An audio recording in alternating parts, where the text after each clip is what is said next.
बिस्मिल्लाहिर्रहमानिर्रहीम। अस्सलाम वालेकुम नाज़रीन, मैं हूं सैयद अनवारुल हसन और आप देख रहे हैं programme Dastak PTV news Islamabad studio से। नाज़रीन, कौमी उफक पर सियासी हलचल हावी है और पाकिस्तान तहरीक इंसाफ के 100 से ज़्यादा अरकान ने, रहनुमाओं ने पार्टी छोड़ दी है और जिसके बाद जो मुल्क की सियासी मंजरनामा है उस पर हम देख रहे हैं कि आसिफ अली जरदारी साहब जो पाकिस्तान पीपल्स पार्टी के को चेयरमैन हैं, साबिक सदर हैं, और जहांगीर खान तरीन जो सीनियर सियासतदान है वो मुतहरक नजर आ रहे हैं और दोनों तरफ से कोशिश की जा रही है कि जो पीटीआई के रहनुमा जो पार्टी को अलविदा कह गए उनको अपनी तरफ माइल किया जाए।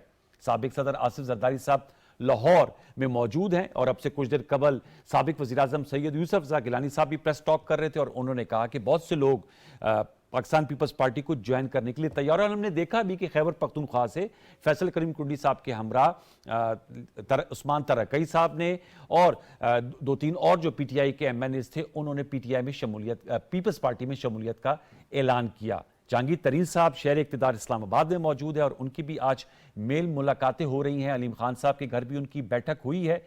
इस असना में हमने ये भी आज विजुअल्स में देखा कि जो पाकिस्तान तहरीक इंसाफ को छोड़ने वाले अहम रहनुमा थे, आज फवाद चौधरी साहब, महमूद मौलवी साहब, इमरान इस्माइल साहब, वो हमें सरगर्म नजर आए। और अडयाला जेल में शामुद कुरैशी साहब से फवाद चौधरी साहब की मुलाकात भी हुई और मुलाकात के बाद प्रेस कॉन्फ्रेंस करते हुए फवाद चौधरी साहब का कहना था कि 9 मई के वाकयात में जो लोग मुलव्विस अफराद हैं उनके कानून के मुताबिक उनके खिलाफ कार्रवाई होनी चाहिए, लेकिन उन्होंने कहा कि हम मौजूदा सूरत हाल में पीडीएम को ओपन स्पेस नहीं दे सकते, ओपन फील्ड नहीं छोड़ सकते। तो इस हवाले से गुफ्तगू करेंगे। जो इस वक्त सियासी अरताश है उसमें ये जो मूव्स हैं इनके क्या अंजाम हैं। बहुत से जिसे कहते हैं सहाफती हलकों में बात हो रही है कि ये जो फवाद चौधरी साहब और उनके साथ 3-4 रहनुमा, और जिसमें उन्होंने ये भी कहा कि उनकी साबिक पीटीआई लीडरशिप से भी राब्ते हुए, परवेज खटक साहब का नाम लिया, हमाद अजहर साहब, असद कैसर साहब और दीगर रहनुमाओं का, तो क्या माइनस इमरान खान साहब की राह हमवार कर रहे हैं पाकिस्तान तहरीक इंसाफ में? ये भी आज की नशिस्त में हमारा सवाल है। इस हवाले से हम गुफ्तगू करेंगे। साथ में आपके इल्म में है कि 190 मिलियन पाउंड का जो स्कैंडल है उस सिलसिले में आज एहतसाब अदालत में चेयरमैन पीटीआई इमरान खान साहब और उनकी अहलिया बुशरा साहिबा की जमानत में 3 रोज़ की तौसी की गई और कहा गया कि इन 3 रोज़ में आप एहतसाब अदालत से रुजू करें। एहतसाब अदालत से इमरान खान साहब की जो बेल है उसमें 19 जून तक तौसी कर दी गई है। अलबत्ता आज वज़ीर आज़म के मामले खसूसी बराए एहतसाब इरफान कादिर साहब ने भी प्रेस कॉन्फ्रेंस की और उसमें उन्होंने कहा कि ये जो केस है अल कादिर ट्रस्ट, इसमें इमरान खान साहब, इनकी अहलिया और जुल्फी बुखारी साहब का नाम आता है और उन्होंने कहा सारी कौम को इस केस के हवाले से इल्म है, ओपन एंड शट केस है। और साथ में उन्होंने कहा कि करप्शन के हवाले से जीरो टॉलरेंस पॉलिसी अपनाना होगी। इस सियाको सबाक के साथ आज के नशिस्त में हम गुफ्तगू करेंगे। हमारे साथ जो मौजूद शख्सियात शरीक गुफ्तगू हैं उनका तारुफ हम आपसे करा देते हैं। हमें ज्वाइन कर रहे हैं सेनेटर अफनानुल्लाह खान साहब, मुस्लिम लीग नवाज के मरकजी रहनुमा है। वीडियो लिंक पर आपका बहुत शुक्रिया। हमें ज्वाइन कर रहे हैं अताउल्लाह खान एडवोकेट साहब, साबिक मेंबर कौमी असम्बली हैं, पाकिस्तान तहरीक इंसाफ से आपका ताल्लुक है, कराची से हमें ज्वाइन कर रहे हैं, उनका बहुत शुक्रिया। शौकत पराचा साहब सीनियर जर्नलिस्ट हमें इस्लामाबाद स्टूडियोज में ज्वाइन कर रहे हैं, आपका बहुत शुक्रिया। तीनों मौजूद मेहमानों को form welcome. Senator Afnanullah Khan साहब से गुफ्तगू का आगाज करूंगा। अफनान साहब, ये हम देख रहे हैं कि former prime minister Imran Khan साहब ने भी इंटरव्यू में कहा कि कोई नई पार्टी बन रही है, उन्होंने इसको नाम दिया किंग्स पार्टी। जहांगीर तरीन साहब मुतहर्रिक हैं, आपके कोलिशन पार्टनर पीपल्स पार्टी मुतहर्रिक है। पीएमएलएन क्या इंटरेस्टेड नहीं है जो ये पीटीआई के इतने रहनुमा हजूम दर हजूम पार्टी से अलहदगी इख्तियार कर गए? पीएमएलएन की क्या पॉलिसी है? और आप लोगों ने भी देखा है माजी में भी पीएमएलएन बहुत से नशोब फराज से गुजरी है। क्या कहेंगे ये जो मौजूदा सियासी हलचल है और हम देख रहे हैं कि जो रहनुमा है फवाद चौधरी साहब, उनकी शामुद कुरैशी साहब से भी मुलाकात हुई और वो कह रहे हैं आपको ओपन फील्ड नहीं देंगे। क्या तबसरा करेंगे इस पे अफनान साहब? जी बिस्मिल्लाहिर्रहमानिर्रहीम। देखिए, बात यह है कि पाकिस्तान की तारीख के अंदर किंग्स पार्टी जो है वो बनती रही है। अच्छा। जो उसके अंदर सबसे बड़ा रीसेंट एडिशन हमारी हिस्ट्री में हुआ है, उसका नाम पाकिस्तान तहरीक इंसाफ है। उससे पहले काफ लीग थी, उससे पहले जुनेजो जो लीग थी, कन्वेंशन लीग थी और बहुत सारी पार्टियां इस तरह आई, लेकिन बची वो जो सरवाइव कर सकती थी पार्टियां वो वही थी जिनकी आवाम में रूट्स थी, जिन्होंने एक्चुअली डिलीवर करके दिया आवाम को। अच्छा। बाकी सारी पार्टियां जो है वो टाइम का टेस्ट जो है वो पास नहीं कर सकी और वो ख़त्म हो गई। और मोर और लेस पीटीआई के साथ भी वही काम होने के लिए जा रहा है कि जिस तरह ये पार्टी बनाई गई थी जो है वो और पार्टी के लोगों को तोड़ के इसके अंदर जम किया गया था, इसको बाकायदा इलेक्शन जितवाया गया था, इनकी कैंपेनें रन की गई थी, इनको हर किस्म की असिस्टेंस दी गई थी। तो ज़ाहिर है अब वो जो है वो उसका नतीजा जो पिछले जिन्होंने ये काम किया था उन्होंने पिछले 1 साल में वो नतीजा भुगता है। अच्छा, तो अब जो है वो पीटीआई का जो है वो जो उसके डिसोल्यूशन वाला काम है अब वो चल रहा है। हम इसलिए बंदे नहीं ले रहे क्योंकि ज़ाहिर है हमें जो है वो हम पंजाब में तो हमारे पास लोग ऑलरेडी हैं, शायद ही कोई ऐसी सीट हो जहाँ पे हमारे पास कैंडिडेट ना हो। तो ज़ाहिर है फिर हमारे लिए फीजिबल नहीं है कि जो है वो हम और मज़ीद इलेक्टेबल्स उन्हीं सीट के ऊपर लें जहाँ पे हमारे पास ऑलरेडी है। ओके, तो जो बाकी जमातें हैं वो ज़रूर उन लोगों के लिए काफ़ी फ़ायदेमंद हो सकता है अच्छा, जो है ये मामला। और वो इसीलिए आपने मेंशन भी किया कि कुछ लोग इसके ऊपर अभी काम कर रहे हैं और जो है वो इन जो इलेक्टेबल्स हैं उनको वो लेओर कर रहे हैं अपनी तरफ। ओके, चले आप पे का नुक्ता कि मैं अताउल्लाह एडवोकेट साहब आपसे जानना चाहूंगा, आप वाबस्ता हैं पीटीआई के साथ और हमने देखा कि आपके जो बहुत से कुलीग्स थे कराची से, आज जैसे मैंने जिक्र किया महमूद मौलवी साहब, इमरान इस्माइल साहब, अली जैदी साहब, आफ्ताब सदीकी साहब, असलम खान साहब, अभी हम तस्वीर दिखा रहे हैं जमील अहमद साहब पार्टी छोड़ गए, आप वैसे कायम दायम है पीटीआई के साथ। तो सर ये जो फवाद चौधरी साहब आज बात कर रहे थे कि साबिक रहनुमा आपस से मिले और वो कह रहे हैं कि हमें जो एक अपने इकट्ठ को बरकरार रखना चाहिए और अपना किरदार अदा करना चाहिए और ओपन फील्ड नहीं देनी चाहिए, तो क्या कोई माइनस इमरान खान साहब की बात चलाने की कोशिश कर रहे हैं फवाद चौधरी साहब? बिस्मिल्लाहिर्रहमानिर्रहीम, शुक्रिया। एक तो सबसे पहले सेनेटर साहब के एक कमेंट्स करूंगा, फिर उसके बाद आगे बढ़ूंगा कि किंग पार्टी वो होती है जो एक वक्त में पीपल्स पार्टी के साथ किया गया, नेशनल पीपल्स पार्टी और पेट्रियाट और फिर काफ लीग तारीख है। पाकिस्तान तहरीक इंसाफ जो है 26 साल जदोजहद है इमरान खान साहब को, वो पूरी दुनिया के सामने है, पूरे पाकिस्तानियों के सामने है। उन्होंने फैसला करना है कि किंग पार्टी क्या होती है और असल जदोजहद क्या होती है। दूसरे जो आपका सवाल है, देखिए बहुत सारे साथी जो है वो पार्टी छोड़ गए, इसमें कोई दो राय नहीं है। फवाद चौधरी साहब ने जो आज बात की है, मे भी ये -1 की तरफ वो जा रहे हो, लेकिन जो हमारी पार्टी के लोग हैं, जो उन्होंने हमारी पार्टी के रहनुमाओं के नाम लिए कि उनसे राब्ते हुए हैं, मैं मुकम्मल तौर पर बहुत सारे रहनुमाओं की तरफ से तरदीद करता हूं कि हमारे साथ ऐसे कोई राब्ते नहीं हुए। अल्हम्दुलिल्लाह ये जब ग्राउंड में उतरेंगे, जब अवाम के पास जाएंगे तो इन सबको समझ आ जाएगी कि अवाम किन के साथ खड़ी है। ये पार्टी बना सकते हैं, ये लोटे इकट्ठे कर सकते हैं, ये जो रद्द किए हुए लोग हैं वो इकट्ठे हो सकते हैं, लेकिन अवाम इंशाल्लाह इनको कोई सपोर्ट नहीं करेगी। इमरान खान साहब के नुमाइंदे, चाहे वो नए लोग हो चाहे वो पुराने हो, उनको जो है पाकिस्तानी अवाम सपोर्ट करेगी। और उसकी मिसाल मैं सिर्फ ये दे सकता हूं कि हम जैसे नए लोग जो 2018 में आए तो इमरान खान साहब के विजन के मुताबिक उनके पार्टी को ज्वाइन किया, एक अरसे से जदोजहद की, तो हमें कोई जानता नहीं था, हम इलेक्टेबल नहीं थे, लेकिन हमें वोट पड़ा। आज भी मैं समझता हूं कि पाकिस्तान तहरीक इंसाफ का वोट है, इमरान खान साहब का वोट है। अच्छा। बाकी लोग कोशिश करते हैं, हर दौर में ये होता रहा है, आज भी शायद यही कोशिश की गई है। ओके, आपने क्या कोशिश की गई। शौकत पराचा साहब, आप मैंने दोनों आपके सामने रखे, अताउल्लाह एडवोकेट साहब जो है पीटीआई के साथ उन्होंने काम खड़े हुए 2018 में जो हम आए तो हमें इमरान खान साहब का वोट पड़ा। उनका कहना यह है कि शायद फवाद चौधरी साहब की कोशिश हो, लेकिन जो वोट बैंक है वो खान साहब का इंटैक्ट है। अफनानुल्लाह खान साहब कह रहे हैं कि वो तो डिसोल्यूशन की तरफ जा रही है पीटीआई, और जिस तरह इसको बनाया गया था अब उसी तरह ये वापस जो है वो डिसॉल्व हो रही है। आपने बहुत से सियासी मदोजर देखे, आपकी क्या राय है ये अडयाला जेल में मुलाकात, फिर उनका आना? और मैं अताउल्लाह साहब एडवोकेट साहब की इस बात से इत्तेफाक करता हूँ, ट्विटर में मैं देख रहा हूँ कि हमाद अजहर साहब भी डिनाई कर रहे हैं, इसके अलावा असद कैसर साहब ने भी कहा है। तो आपका क्या तबसरा है कि क्या खिचड़ी पक रही है? जितनी आपने बातें की हैं और दोस्तों ने बातें की हैं सारी सही हैं। अच्छा, मसलन वो जो कह रहे हैं कि इमरान खान का वोट बैंक है जी, वो बात दुरुस्त है कि वो जो इमरान खान का एक कल्ट है वो अपनी जगह पे बरकरार है। मसलन जो पीटीआई में जो वर्कर हैं वो तो इमरान खान के नाम पे हैं और किसी के नाम पे थोड़े हैं। वो अफनानुल्लाह साहब सेनेटर साहब जो बात कर रहे हैं वो भी सही है कि पार्टी तो टूट रही है।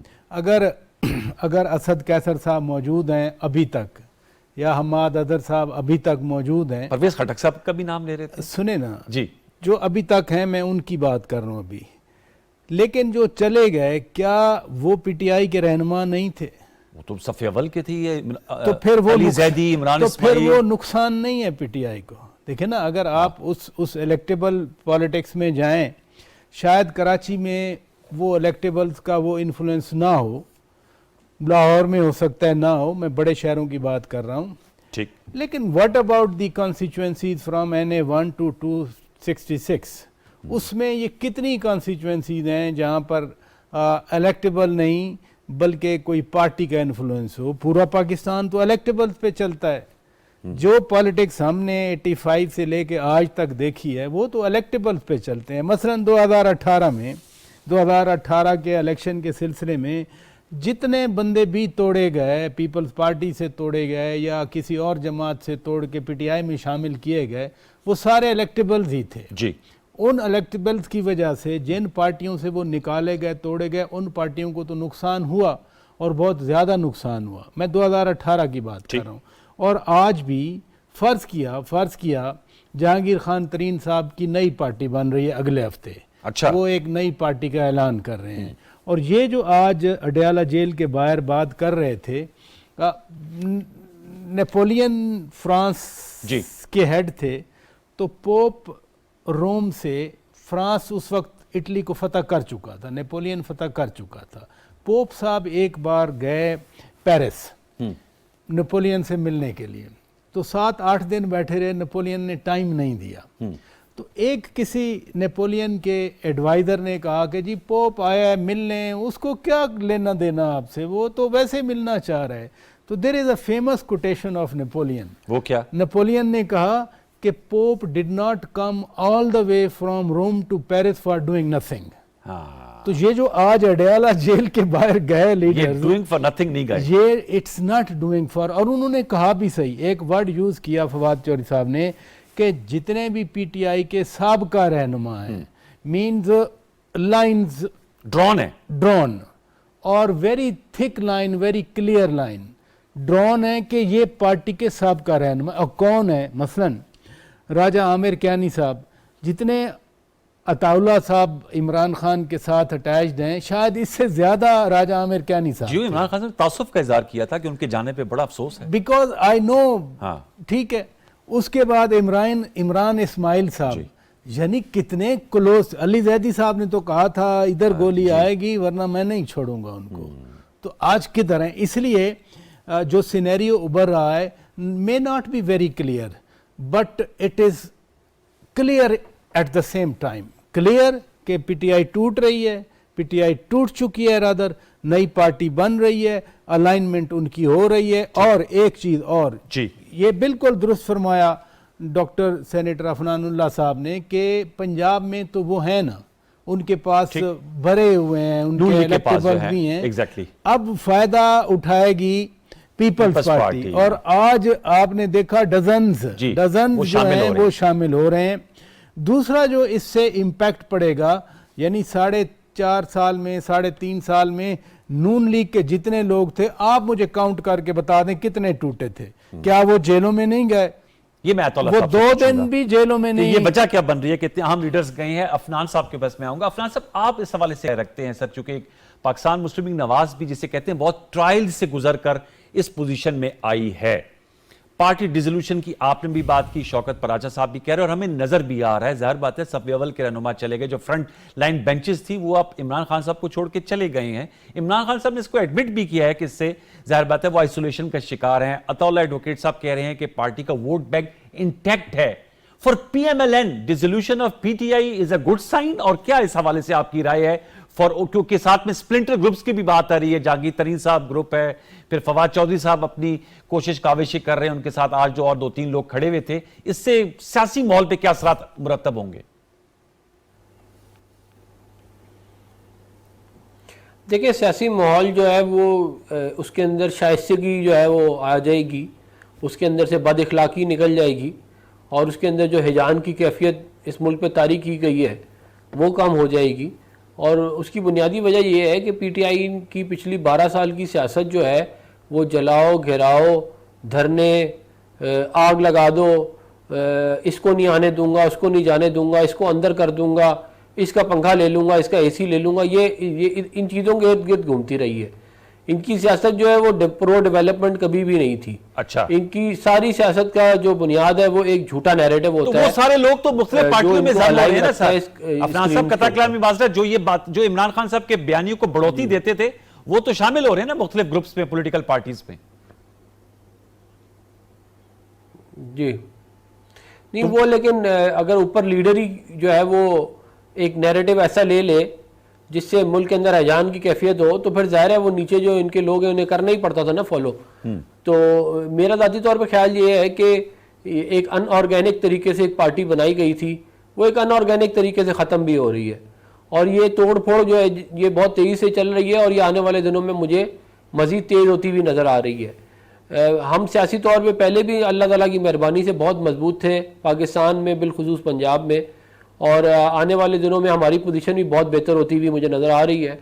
और इंशाल्लाह मुझे नहीं लगता कि अब कोई मज़ीद बड़ा चैलेंज है PMLN के लिए पंजाब में हुकूमत बनाना, और इंशाल्लाह वफाक में भी।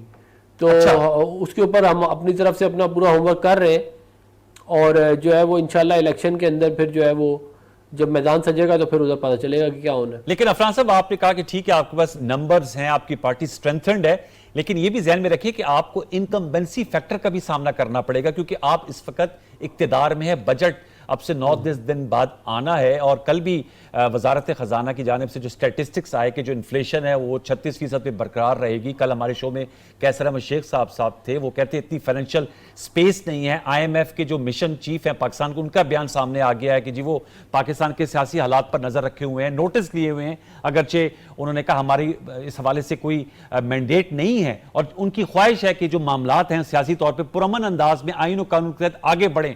तो सर आपके पास ये जो डिलीवरी गवर्नेंस का चैलेंज तो है ना, इलेक्टोरेट में जब जाएंगे आप लोग, नंबर्स आपके पास हैं, लेकिन people will be asking you कि आप लोगों ने बजट में क्या दिया और इस महंगाई का क्या तोड़ निकाला। अफनान साहब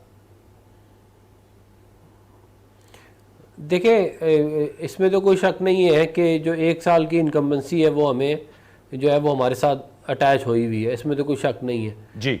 मगर 4 साल की PTI को भी इनकम्बेंसी अटैच हुई हुई है, क्योंकि बुनियादी तौर पे हुकूमत तो पिछले 5 में से 4 साल इन्होंने की है। ठीक। तो उसके अंदर हमारी कोशिश इस वक्त ये है कि हम तेल की कीमतें कम करें, हम महंगाई की जो शरह बहुत ऊपर गई हुई है उसको नीचे लेके आएँ। अच्छा। और हम आवाम को मैक्सिमम रिलीफ जहाँ जहाँ दे सकते हैं हम दें, इसीलिए उसके ऊपर बजट के ऊपर काफ़ी मेहनत की जा रही है। अच्छा। और हर वो तरीका जिससे आवाम को कोई रिलीफ मिल सकता है उसको वो अंडर कंसिडरेशन ज़रूर है। तो हमारी अपनी पूरी कोशिश होगी कि हम एक पुअर फ्रेंडली बजट जो है वो प्रेजेंट करें। ओके। और जो है वो इंशाल्लाह उसके अच्छे समराज जो है वो आवाम को नज़र आएंगे। लेकिन आवाम इस बात को ज़रूर ध्यान में रखे कि ये कोई 5 साल मुस्लिम लीग नून का दौर नहीं था। हमने तो बुनियादी तौर के ऊपर ये इमरान खान साहब के जो प्लान था मुल्क को डिफॉल्ट करने का, मुल्क को 3 हिस्सों में तोड़ने का, मुल्क को डी न्यूक्लियराइज करने का, और जो बाहर का जो एजेंडा था जो उनको दिया गया था उसको पूरा करने का, हमने उसको रोका है। अच्छा। हम डिलीवर अब अगले टेन्योर में इंशाल्लाह करने की पोजीशन में आएंगे। और हमारा 2013 से 18 वाला जो दौर है वो आवाम को याद है। जब महंगाई कंट्रोल में थी, जब जो है वो नौकरियां थी, खुशहाली थी, CPEC चल रहा था, डैम बन रहे थे, रोड्स बन रही थी, मोटरवे बन रही थी, कराची में अमनो अमान था। ठीक। तो ये हमारा जो है वो नैरेटिव इधर इन चीज़ों के इर्द गिर्द घूमेगा, और हम एक प्रो डेवलपमेंट किस्म का मशहूर अपना लेके आएंगे जो अगले इलेक्शन के लिए। और मेरा ख्याल है कि बाकी तमाम पार्टियों को भी अब इन बहसों से बाहर आ जाना चाहिए कि ये चोर वो चोर, इससे बात नहीं करूंगा उससे बात नहीं करूंगा। अब उन्हें जो है वो डेवलपमेंट के ऊपर बताना चाहिए कि वो आवाम के लिए क्या करने जा रहे हैं। सही, क्या उनके पास प्रोजेक्ट्स हैं आवाम की जिंदगियां बेहतर करने के लिए। मेरे ख्याल में ये तो तरजीह होनी चाहिए, हेल्थ एजुकेशन, तो बिल्कुल होना चाहिए। जॉब क्रिएशन के जो प्रॉब्लम्स हैं उनको कैसे वो टैकल करेंगे, कैसे मुल्क के अंदर इंफ्रास्ट्रक्चर बिल्ड करेंगे, कैसे बाहर से फॉरेन इन्वेस्टमेंट लेके आएंगे। तो हम जो है वो उसके ऊपर हमारा फोकस है, और हम आने वाले दिनों में उसके ऊपर अपने आवाम को जो है इसके ऊपर कॉन्फिडेंस में भी लेंगे, और अपना डिटेल्ड एक प्लान जो है वो जारी करेंगे। व्यूअर्स एक छोटा सा वक्फे लेंगे, वक्फे को बताएंगे तो अताउल्लाह एडवोकेट साहब के पास हम जाएंगे और उनसे कुछ सवालात उनके सामने रखेंगे। आपने गुफ्तगू सुन रहे हैं प्रोग्राम दस्तक में, एक छोटा सा वक्फा, दोबारा लौट के आते हैं, वक्फा ले लीजिए।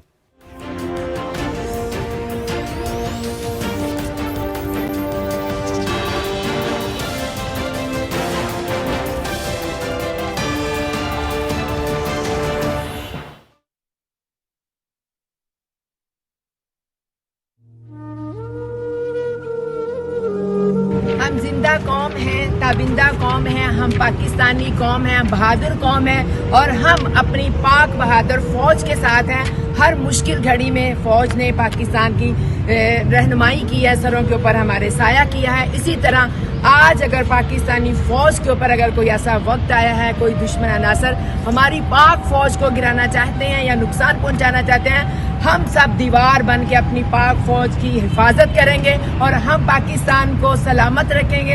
अगर पाकिस्तानी फौज पाकिस्तान के लिए अपनी जानें दे सकते तो हम इस फौज के लिए अपनी जानें देने के लिए पीछे नहीं होंगे। पाक फौज जिंदाबाद। और जब भी कोई कौम किसी मुल्क को नुकसान पहुंचाना चाहती है तो सबसे पहले अवाम और फौज को खिलाफ कर देती है। हम ऐसा हरगिज नहीं होने देंगे। हमारी जान है अफवाज पाकिस्तान, हमारी रूह है पाकिस्तान। पाकिस्तान जिंदाबाद। हम पाक फौज के साथ हैं, हमारा जीना मरना पाक फौज के साथ।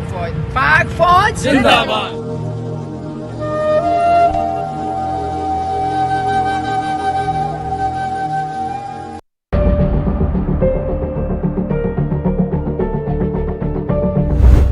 मोदी हुकूमत मकबूजा जम्मू कश्मीर में नाम नेहाद इंसदाद तजावुजात मुहिम के जरिए आबादकारी के नौ आबादियाती मंसूबे के इसराइली मॉडल को नाफिज कर रही है।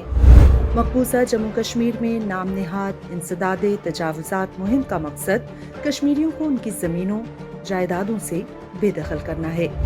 आर्टिकल 370 की मनसूखी की असल वजह कश्मीरियों की जमीन पर कब्जा करना और मकबूजा जम्मू कश्मीर की आबादी का तनासुब तब्दील करना है।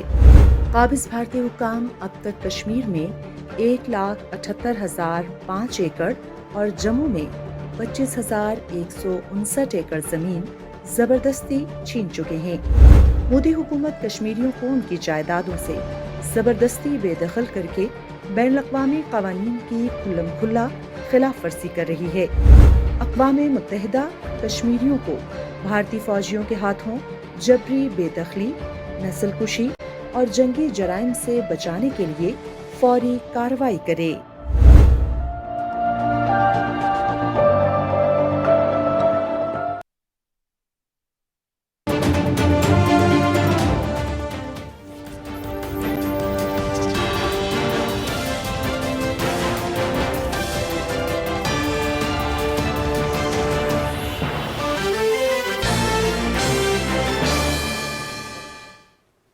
Welcome back. अतौला एडवोकेट साहब, सर मैं आपके पास आऊंगा। ये बताइएगा, शौकत पराचा साहब ने भी बात की, उन्होंने कहा आप सही कह रहे हैं कि वोट बैंक आपके मुताबिक इंटैक्ट है।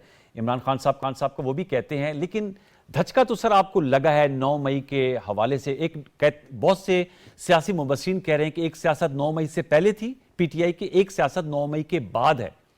और जाहिर बात है कराची से आप लोगों ने 2018 में अच्छी खासी 14 गालिबन एमएनए की नशिस्तें आप लोगों ने उठाई थी, उसमें आप भी शामिल हैं। अब वो जो आपके दाएं बाएं लोग थे वो तो सारे चले गए। तो सर ये भी आपको भी इसका इल्म है कि हमारे यहाँ तो तगड़े उम्मीदवार हों तो तब पार्टी इलेक्शन में उतरती है और फिर एक अच्छी उससे कारकर्दगी दिखाती है। पार्टी का वोट होता है, कुछ लोगों का भी, स्पेशली जिनका रूरल बैकग्राउंड है, जैसे आपकी पार्टी में देखें परवेज खटक साहब हैं, बहुत से मुबस्सिरीन कहते हैं उनका अपना भी एक वोट बैंक है। फिर आपके जनूबी पंजाब में ऐसे लीडर्स थे, खुसरो बख्तियार साहब हर जमात से जीत कर आते थे। उस दफ़ा पहले 2013 में नून लीग से आए, 2018 में पीटीआई से है, वो भी छोड़ गए हैं। तो आप समझते हैं कि पीटीआई ने मिसकैलकुलेट किया 9 मई को और उसका खामियाजा भुगतना पड़ रहा है जो इतने लोग चले गए? देखिए, 2-3 चीजें क्लियर करता हूं, आपके सवाल पे भी आता हूं। फिर एक तो सेनेटर साहब ने कहा कि पाकिस्तान तहरीक इंसाफ की बुनियाद कैसे लगी, कैसे बनाई गई। मुस्लिम लीग नून की तारीख सब लोग जानते हैं, आप बहुत जहांदीदा सहाफी हैं और पराचा साहब जो है बड़े एक्सपीरियंस रहे, वो सब जानते हैं, मुझे दोहराने की जरूरत नहीं है। दूसरा ये कहा गया कि जिस सियासत में शाइस्तगी आ जाएगी, मुझे 90 की दहाई से लेकर अभी तक याद है कि सियासत में क्या शाइस्तगी थी और क्या जबान इस्तेमाल होती थी। और ये जो चोर और लुटेरे और ये गालम गलोच, ये सारी चीजें मुझे बताएं कि ये जितने केसेस बने थे, सिवाय चंद गिने चुने केसेस के अलावा, ये सारे तो नून लीग और पीपल्स पार्टी के दौर में एक दूसरे के खिलाफ बने हुए थे। ये एक दूसरे को जेलों में बंद करते थे, एक दूसरे के खिलाफ जो जबान इस्तेमाल करते थे वो पूरी दुनिया जानती है। और रही बात ये कि आज ये शहद और दूध की नहरें बहाएंगे जब ये दोबारा आएंगे, तो इनका वही मैं दोबारा कहता हूँ, 90 से लेकर जो हुकूमतें बार बार आती रही, जो ये दावे करते रहे, वही मसाइल आज भी है। जो 90 के मसाइल थे वो आज भी हैं, और ये सारी चीजें चलती रहेंगी।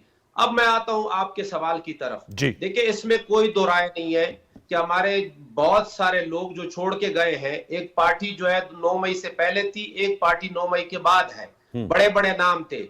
लेकिन मैं जो बताना चाह रहा हूं वो ये है कि ये पूरे 4 साल हुकूमत के बाद जब हम अपोजिशन में आए या जब हम हुकूमत से बाहर निकले, तो इमरान खान साहब ने जो लोगों को एजुकेट किया, जो शऊर दिया लोगों को, जो सियासत घर घर तक पहुंचाई, ये आप सब मानेंगे मेरे साथ कि यानी आज से पहले ये जो इमरान खान साहब जिस तरह सियासत में पूरे पाकिस्तानियों को, लोगों को इन्वॉल्व किया, क्या पाकिस्तानी इतने इन्वॉल्व थे सियासत में? हर तरह के लोग जो है वो सियासत में इतने इकट्ठे हो गए। आज हर घर में, यानी पहले पूरी फैमिली, पूरा खानदान, मोहल्ले ये एक पार्टी के साथ होते थे। आज एक ही घर में कुछ लोग हैं, कुछ जो है एक पार्टी है के साथ है, कुछ दूसरी पार्टियों के साथ है। मैं जो कहना चाह रहा हूं, ये तो तकसीम हो गए ना, फिर ये नाम जो है एक, ये तो अताउल्लाह भाई साहब, ये तो फिर तकसीम डाल दी ना एक तरह से। वही ना, लोग देखे ना, लोगों को शऊर मिल गया। अब अगर फर्ज करो मेरा भाई है, वो समझता है कि ये पार्टी ठीक है, तो वो उनके साथ चलेगा। अगर मैं समझता हूं ये हमारी पार्टियों में है, जुबैर खान साहब जो है वो मुस्लिम लीग नून में है और असद उमर साहब हमारे साथ हैं, वो भी नहीं रहे ना, असद उमर साहब भी नहीं, असद उमर साहब अभी तक तो हमारे साथ है। मेरे कहने का मतलब ये आप ऐसे सिद्ध के दिल से समझते हैं अताउल्लाह एडवोकेट साहब, आप माशाल्लाह वकील भी हैं, आप समझते हैं जिन्होंने प्रेस कॉन्फ्रेंस की और जो उनकी अब इस वक्त गुफ्तगू है, वो है आपके साथ अभी असद उमर साहब, ऑनेस्टली स्पीकिंग?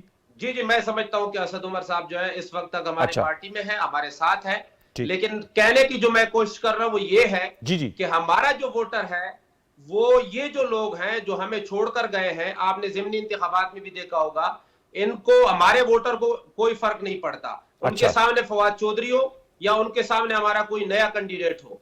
कराची के हवाले से बात की गई, कराची में तो मैं बिल्कुल ये कहता हूँ, कराची में तो इससे कोई फर्क पड़ता, कराची में तो पार्टी वोट होता है और जो नैरेटिव बिल्ड होता है वही वोट होता है।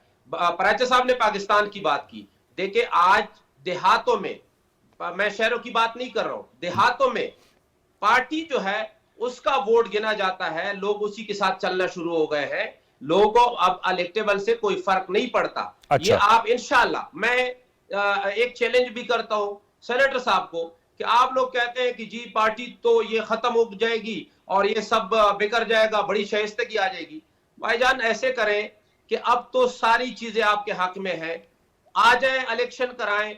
आपका ईन टूट गया, 90 दिन में इंतखाबात कराने थे 2 असेंबलियों के, वो नहीं हुए, वो इंतखाबात आज पंजाब के करा दे, आपको अंदाजा हो जाएगा कि पाकिस्तान तहरीक इंसाफ का वोट जो है वो इमरान खान साहब का है या जो लोग छोड़ के गए उनके साथ है। आपने आखिरी मेरी बात सुन ले, पार्टी की बात, देखिए पार्टी बन जाएगी। मैं भी बिल्कुल एग्री करता हूं पराचा साहब से कि हो सकता है हफ्ते में कोई भी पार्टी, किंग पार्टी जिस तरह है वो अनाउंस हो जाए, लेकिन ये याद रखें कि हशर वही होगा जो पहले इस तरह की पार्टियों का हुआ है। जोर जबरदस्ती, दबाव, प्रेशर, लोगों को अरेस्ट करना और उनके बिल्डिंग्स को गिराना, उनके होटलों को गिराना, ये चीजें अगर आप कराची में मुझसे पूछे तो मैं आपको तफसील से बता सकता हूं।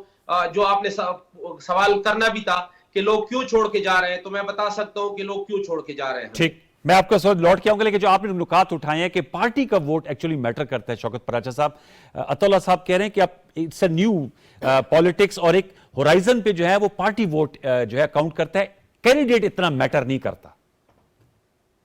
उनकी राय है, मुझे तो एहतराम करना चाहिए, वो पार्लियामेंटेरियन है, तो मैं तो कोई सियासी जमात का नुमाइंदा भी नहीं हूं कि मैं हर बात को अपोज करूं जो कोई कह रहा हो। देखें ना, मैंने पहले भी बात की कि अर्बन सेंटर जो हैं कराची की हद तक या लाहौर की हद तक वो तो ठीक है, लेकिन जब हम आते हैं ना छोटे शहरों में, देहातों में, तो मुझे नहीं समझ, वो आगाही नहीं है जो अताउल्लाह साहब नहीं, आगाही की बात नहीं है, आगाही की बात नहीं है। यानी क्या मैं समझूं कि पाकिस्तान जो है वो फ्यूडलिज्म के असर से निकल आया है?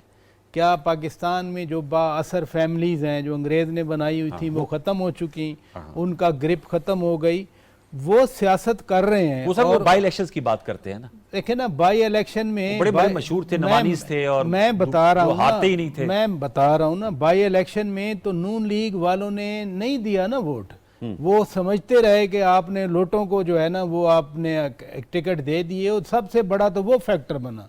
अगर नून लीग 25 सीटों पे अपने लोग खड़ी करती तो रिजल्ट बड़ा डिफरेंट आना था। दूसरी बात है कराची में, मैं अब कराची की बात भी करना चाह रहा हूँ मोहतरम अताउल्लाह साहब। कराची में लोकल बॉडीज इलेक्शन हुए जी बिल्कुल। पीटीआई की 14 सीटें थीं, 14 एमएनए और कोई 28 MPS, 28 MPS, 14 leader of the opposition का स्लॉट भी इनके पास था। जी जी। तो लोकल बॉडीज में तीसरे नंबर पे आई। अच्छा, एतराज किया जाता है और मैं चले मानता हूं वो एतराज भी, कहते हैं कि जी धांधली की पीपल्स पार्टी ने। अब धांधली तो वोट चेंज करके की जाती है ना, आपने उनका वोट जाया कर दें, आप उनका वोट काउंट ना करें, लेकिन जहां टर्नआउट ही 10 से 15% हो, 14 एमएनए 28 एमपीएस लोगों को घरों से नहीं निकाल सके, वो तो नहीं रोका ना सूबाई हुकूमत ने, वो तो पीपल्स पार्टी ने नहीं रोका, वो तो एमकेएम ने नहीं रोका इनके वोटर्स को। इसलिए वो जो फैक्टर थे ना 2018 वाले, असल बात यह है कि अब वो फैक्टर्स नहीं है। अब जो परसेप्शन बनाई गई थी, परसेप्शन ये बनाई गई थी, वैसे तो मेहरबानी करते हैं हमारे पीटीआई के दोस्त, हम तो 25 करोड़ हैं, ये 22 करोड़ को गिनते हैं ना कि 22 करोड़ आवाम हमारे साथ है। परसेप्शन ये है कि सारा का सारा पाकिस्तान इन्हीं के साथ है। अब तीसरी बात, जो ये किंग्स पार्टी हो या जेन्युइन पार्टी बने, माजी में जो हुआ वक्ती तौर पर उस इन्फ्लुएंस को ख़त्म करने के लिए ही पार्टियां टूटी। मसलन पैट्रियट्स बनाए गए पीपल्स पार्टी से 2002 के इलेक्शन के बाद पैट्रियट्स बने। पीपल्स पार्टी का जो एक स्ट्रेंथ थी वो वीक हुई, उसके बाद वो पैट्रियट्स कोई ताहयात नहीं रह गए, वो सारे वापस इधर उधर, कोई उधर चला गया, कोई उधर चला गया। से पीएमएलक्यू बनी। मैं कह रहा हूं पीएमएलक्यू कहां रह गई? हाँ। अब तो वो परवेज इलाही ने तो मर्ज कर दी थी ना, पीटीआई के सदर खुद बन के, अब इनके सदर बन गए। इसलिए जो नुकसान होता है पार्टी टूटने का, जरूरी नहीं कि वो लॉन्ग टर्म हो, जरूरी नहीं वो शॉर्ट टर्म हो, लेकिन जो ऑब्जेक्टिव्स होते हैं जो इस वक्त हमें नजर आ रहे हैं, वो अचीव हो जाते हैं। इस वक्त जो हमें नजर आ रहे हैं, मैं फिर कहूंगा कि ठीक है, अताउल्लाह साहब फवाद चौधरी साहब के बारे में बात कर गए।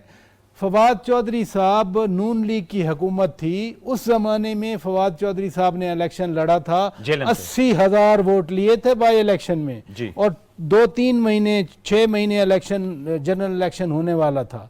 तो फवाद चौधरी साहब उनका अपने हलके में, वो अपना वोट था या पीटीआई का वोट था जो 80,000 था? सर अब इसमें ना वो भी तो एक सवाल फिर है ना। सुने सच्ची बात करूं, ये असेसमेंट अताउल्लाह साहब तो कर सकते हैं, मैं नहीं कर सकता। मैं भी डॉक्टर साहब भी कर सकते हूं, मैं नहीं कर सकता। इसलिए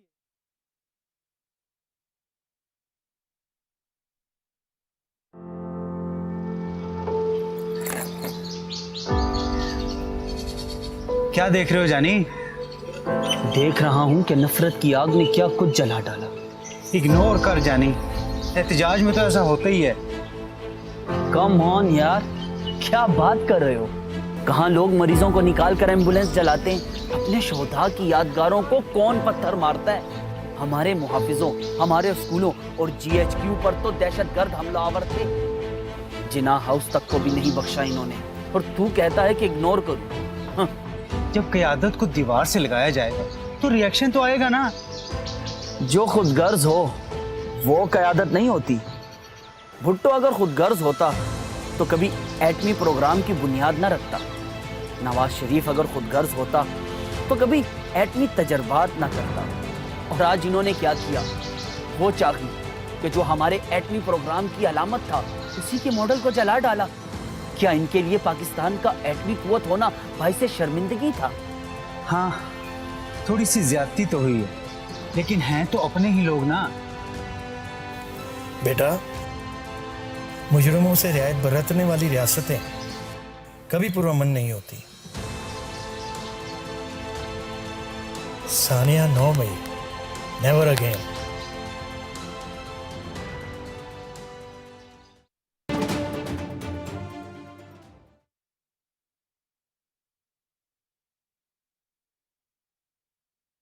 उसने फैजपुर कैनाल का मंसूबा भी बनाया हो जो अंग्रेजों के जमाने में तो फिर आप शुरू का समझते हुआ हैं कि हो, लोग उसको फिर अगर मैं कहूं कि नहीं नहीं वो सिर्फ पीटीआई का वोट है, वो फवाद चौधरी साहब का 5000 भी वोट नहीं है, मैं ये नहीं कह सकता। कोई और कहना चाहे तो बिस्मिल्लाह। अफनान साहब, मैं आपसे जानना चाहूंगा सर, वो अताउल्लाह एडवोकेट साहब ने कहा है कि ठीक है पीटीआई के बहुत से लोग चले गए, 100 से ज्यादा चले गए हैं, तो उन्होंने कहा भी आप पंजाब में इलेक्शन करा दें। वैसे तो वो 14 मई वाला पे होने थे, वो तो अब मामला जो है सुप्रीम कोर्ट में है। अब तो मेरे ख्याल में वो उसकी जो हियरिंग है वो भी जो है वो मेरे ख्याल में मुलतवी कर दी गई है। शौकत पराचा साहब ऐसे ही है जो इलेक्शन कमीशन की नजरसानी की दरखास्त थी, लेकिन सर वो कहते हैं दूध का दूध पानी का पानी हो जाएगा, आप इलेक्शन करा दें, आपको खुद पता चल जाएगा कि पीटीआई का वोट बैंक इंटैक्ट है या नहीं है।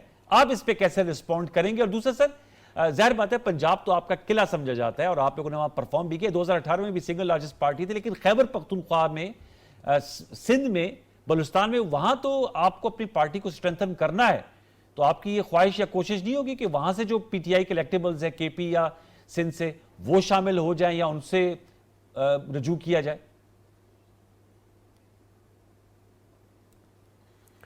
देखें, जो इसमें कोई शक नहीं है कि सिंध और बलूचिस्तान और पख्तूनख्वा के जो चैप्टर्स हैं वो उनको मजबूत करने की ज़रूरत है। बल्कि इवन पंजाब में कुछ डिस्ट्रिक्ट ऐसे हैं जहाँ पे हमें एफ़र्ट हम लोग कर रहे हैं उनको मज़ीद बेहतर करने की।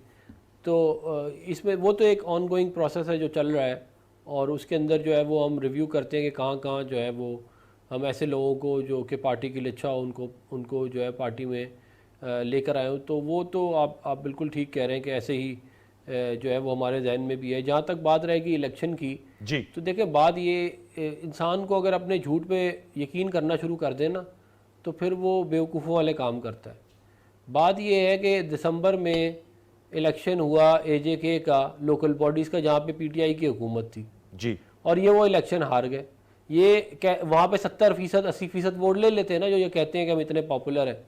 उस वक्त ना इमरान खान को किसी ने कुछ कहा हुआ था, इनकी सारी पार्टी इंटैक्ट थी, मगर ये इलेक्शन हार गए। मुजफ्फराबाद भी हार गए, मीरपुर भी हार गए जी। फिर चले आ जाए कराची के ऊपर। कराची के अंदर इलेक्शन हुआ लोकल बॉडीज़ का, ये पहले नंबर पे भी नहीं आए, दूसरे नंबर पे भी नहीं आए, ये लॉन्ग पीछे छोड़ के तीसरे नंबर पे आए। और जितनी इनकी लोकल बॉडीज़ की इसका सीट है, इनकी 2 से 3 एमएनए की ज़्यादा की सीटें नहीं बन सकती कराची से। तो ये जो है ये सिर्फ एक ये मिथ है जो इमरान खान साहब ने वो एक कागज़ लहरा दिया कि जी मैं 70% जो है मशहूर हूँ, अपने ही एक प्रिंट बना के आवाम को बेवकूफ़ बनाने के लिए जो है। और ये काम अभी पहली दफ़ा नहीं ये लोग कर रहे। 2013 में सुनामी आ रहा था, वो नहीं आया। 2018 में जो है वो ये लैंडस्लाइड विक्ट्री से जीत रहे थे, एंड में आरटीएस बैठा के हमारे लोगों को तोड़ के इंडिपेंडेंट को मिला के उसके बाद कोalition पार्टनर को इकट्ठा करके इनकी लंगड़ी किस्म की हुकूमत बनाई गई। तो ये जब इतने कंड्यूसिव हालात थे तब इनसे नहीं जो है वो बंदे पूरे किए जा सके। जब ये नहीं जीत सके तो अब कहाँ से इनके बंदे पूरे होंगे? ये सिर्फ एक वो अपना वही नैरेटिव, झूठा नैरेटिव गढ़ने वाली बात है कि जी हम इलेक्शन जीत रहे। कैसे जीत रहे हैं आप इलेक्शन? अगर आप जीत रहे हैं तो फिर आप लोकल बॉडीज क्यों नहीं जीत रहे? अगर ये मैटर ही नहीं करता कैंडिडेट तो आप जीत जाते हैं ना। अभी कराची में हुए लोकल बॉडीज, ये बात ये सारा का सारा मामला। फिर देखें, बात ये है जी कि इन्होंने कहा 90 की दिहाई की जो सियासत थी, तो भाई आपको किसने कहा था आप 90 की दिहाई की सियासत को फॉलो करें? आप जो है वो सीपैक को फॉलो कर लेते, न्यूक्लियर धमाकों को फॉलो कर लेते, चार्टर ऑफ डेमोक्रेसी को फॉलो कर लेते, चार्टर ऑफ इकोनॉमी को फॉलो कर लेते, कोई अच्छी चीज फॉलो करते ना। हमने तो ये आपस का तनाव खत्म किया था और बद इखलाकी सियासतें निकाली थी, मगर वो सारी बद इखलाकी जो है वो पीटीआई ने उसका बेड़ा अपने सर पर उठा के जो है उसको पिछले 10-12 साल से लेके चल रहे। और ये जो है ये मतलब कि अपनी गलतियों से सीखें बजाय इसके दूसरों को जो है वो, मतलब अगर आपने 90s में ही जाना है तो फिर अल्लाह ही हाफिज है आपका।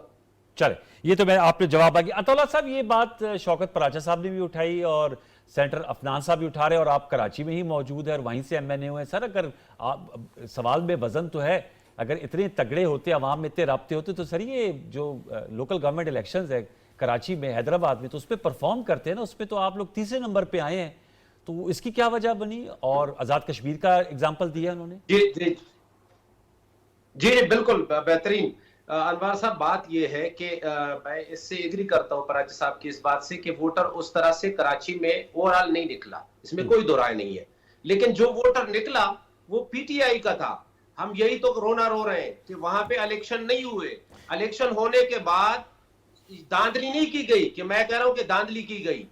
पराचा साहब, हमारे पास जो फॉर्म 11-12 होता है, वो सारे जितने भी हमारे चेयरमैन वाइस चेयरमैन जीते थे, हम इलेक्शन कमीशन में लाए कि ये आपके आरोज जो आपने मुकर्रर किए थे उनके दिए गए फॉर्म हैं, वो आज भी हमारे साथ मौजूद हैं।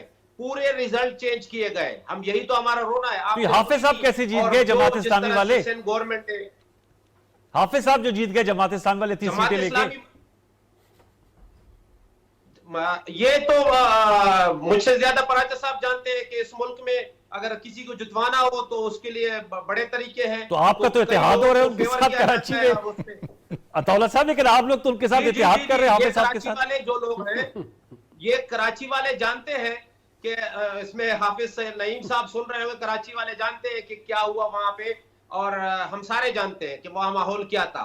लेकिन वहां इलेक्शन नहीं थे, वहां उन्होंने पीपल्स पार्टी ने बदमाशी करनी थी, कर ली। मैं सिर्फ एक बात अपने भाई को जवाब देना चाहूंगा कि देखें, हम कश्मीर में भी नहीं जीते, हम कराची में भी नहीं जीते, हम बल्दियात भी नहीं जीते। आए इलेक्शन कराएं, फैसला हो जाएगा। पाकिस्तान की मईशत बर्बाद है, पाकिस्तान के हालात खराब है। IMF भी आपसे मुतालबा कर रहा है कि मुल्क की सियासी हालात ठीक करें, इलेक्शन कराएं, पाकिस्तान को इस भंवर से निकाल दें, फैसला भी हो जाएगा। अगर हम हार जाते हैं तो ठीक है, पाकिस्तानी आवाम का फैसला होगा, हम अपोजिशन करेंगे, बैठ जाएंगे आराम से, आप हुकूमत करें। तो हम तो आपसे यही, इमरान खान साहब का बयानिया है क्या? अता साहब, ये मुझे बताइएगा कि आपने कहा कि ठीक है इलेक्शन हो, आपका नुक्ता नजर है, मैं आपसे जानना चाहूंगा क्या आप लोग इलेक्शन कराएं, इसके साथ इससे ज्यादा हम क्या चाहते हैं? ठीक है, लेकिन मैं सर एक सवाल भी करना चाहूंगा आपसे। अता साहब, ये तो आपने कहा कि आपके जो डिमांड है वो तो आपके सामने, एक मैं सवाल करना चाहूंगा, क्या आप लोगों ने आपस से बैठ के कभी ये सोचा कि जो आप लोगों ने जब वोट ऑफ नो कॉन्फिडेंस के बाद आप लोग की हुकूमत खत्म हो गई, तो क्या आप लोगों ने सही सियासी फैसले किए? आप मेंबर कौमी असम्बली थे इस्लामाबाद में, आप लोगों ने वहां से अपने आप को इस्तीफे दे दिए, आपके पास पंजाब में हुकूमत थी, आपके पास खैबर पख्तूनख्वा में हुकूमत थी। इन सब को जो चौधरी परवेज इलाही साहब भी कहते कहते, अब आप लोग के वैसे सदर है लेकिन आजकल वो नहीं नजर आ रहे, वो भी कह रहे थे कि जी ये नहीं होना चाहिए था, नहीं तोड़नी चाहिए। ये जो सियासी फैसले हुए, खुद एहतसाबी भी करनी चाहिए ना सियासी जमात को, ये ठीक फैसले थे? आप लोग कौमी असम्बली में इस वक्त अपोजिशन का किरदार अदा कर रहे होते, ना कि इस्तीफे देके आप लोग घर बैठ गए। Same goes with Punjab and KP। अता साहब, ये जो सियासी फैसले किए गए। जी, मैं बिल्कुल इसमें हमारे जो मुख्तलिफ लीडरान थे, मुख्तलिफ लोग थे, उनकी मुख्तलिफ राय थी। सियासी फैसले जो है वो जाहिर है उस पर डिस्कशन हुई, मीटिंग हुई, उसमें कुछ लोगों की राय थी ये थी कि हमें असेंबली में रहना चाहिए, और कुछ लोगों की राय ये थी कि नहीं हमें निकलना चाहिए। बहरहाल हमारे जो लीडर है इमरान खान साहब, उसने फैसला किया कि हमें असेंबली से निकलना चाहिए। देखिए, बात यह है कि जो पंजाब की हुकूमत हमने खत्म की है या KPK की हुकूमत हमने खत्म की है, तो हम तो ये समझ रहे थे कि इस मुल्क में आईन और कानून पे अमल होगा। अगर 90 दिन के इंतखाबात होने हैं, और बल्कि इनके जो मिनिस्टर थे वो भी बार बार कह रहे थे कि अगर आपने इलेक्शन कराने हैं, आप हकीकी मानों में इलेक्शन चाहते हैं, तो आप पंजाब और KP की असेंबली तोड़ दें, हम इलेक्शन करा देते हैं। तो हम भी सोच रहे थे कि जी आईन और कानून का बोलबाला होगा, इलेक्शन 90 दिन के अंदर हो जाएंगे, फैसला हो जाएगा। नहीं तो अगर ये नहीं चाहेंगे कि पंजाब में PTI की हुकूमत बने, इसलिए हम तो समझ रहे हैं कि हमारी हुकूमत बनेगी, तो ये जनरल इलेक्शन में जाएंगे और जनरल इलेक्शन हो जाएगा। लेकिन मैं सवाल ये था कि आज जो है वो आज 31 मई को क्या आप सोचते कि वो फैसले ठीक थे या गलत थे? One liner. मैं जाती तौर पर मुझसे पूछते हैं तो मैं समझता हूं कि वो फैसले इस लिहाज से ठीक थे कि हमारा पीक था, हमें वोटर जो है हमारी तरफ माइल था, और हम ये समझते थे कि अगर इलेक्शन हो जाते हैं तो हम इंशाल्लाह हुकूमत आसानी से भारी अक्सरियत से बना सकते हैं। शौकत पराचा साहब, सर आप वे फॉर्मेट बताइएगा, गुफ्तगू समेटिएगा। जो मैंने क्वेश्चंस भी किए, उन्होंने कहा कि, और उन्होंने तो कराची का जो आपका सवाल था उन्होंने कहा वो तो जी सबको पता है कराची में, और हाफिज नईम साहब जो हैं वो भी किस तरह जीते और पीपल्स पार्टी किस तरह जीती है। वैसे मैं हाफिज, ये अता साहब ने ऑन रिकॉर्ड कह दिया हाफिज नईम इमाम साहब की विक्ट्री। वैसे मेरी दुआ होगी कि हाफिज नईम साहब ये प्रोग्राम ना देखें आज आपका, क्योंकि वो तो PTI के 43 जो चेयरमैन है वो सपोर्ट ले रहे थे, लेकिन अब वो भी खैर PTI के लोग भी नहीं जा रहे हाफिज नईम के साथ। तो PTI के बहुत सारे चेयरमैन एक नुक्ता सर, जी प्लीज, जी मैंने अपने ज़मीर की आवाज उनका मैंने अपनी ज़मीर की आवाज पे ये नहीं मैं अताउल्ला एडवोकेट साहब, पूरा शो गुजरा है। मैं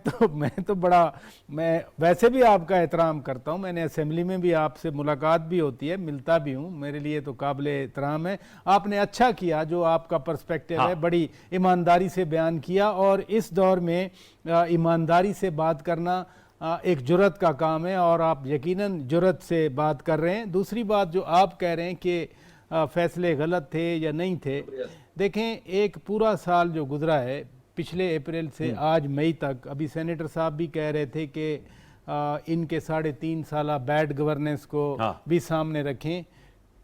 इनके अपने एक साल में उनकी बैड गवर्नेंस तो दब गई ना। अच्छा, ये खुद भी नहीं बात करते, खुद भी हुकूमत बहुत कम बात करती है। जो डे टू डे जिस तरह इमरान खान ने इनको अपनी पिच पे खिलाया है, अपनी बॉलिंग पे इमरान खान ने इनको डिफेंसिव किया है, गवर्नमेंट तो डिफेंस से निकली नहीं है। लेकिन 9 मई के बाद तो अब ये फ्रंट फुट पे आ गए ना। देखिए खुद अताउल्लाह साहब ने भी कहा कि 9 मई से पहले और हालात थे।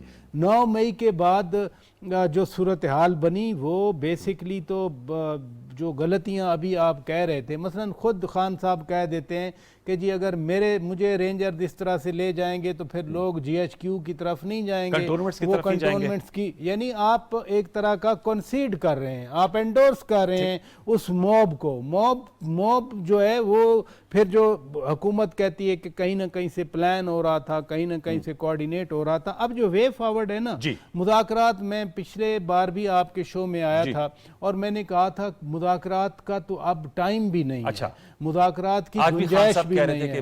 नहीं, अब किधर है खान साहब जो कमेटी बनाई, आधी कमेटी किधर है? वो या छुपे हुए या जेल में है, तो कौन मुज़ाकरात करेगा?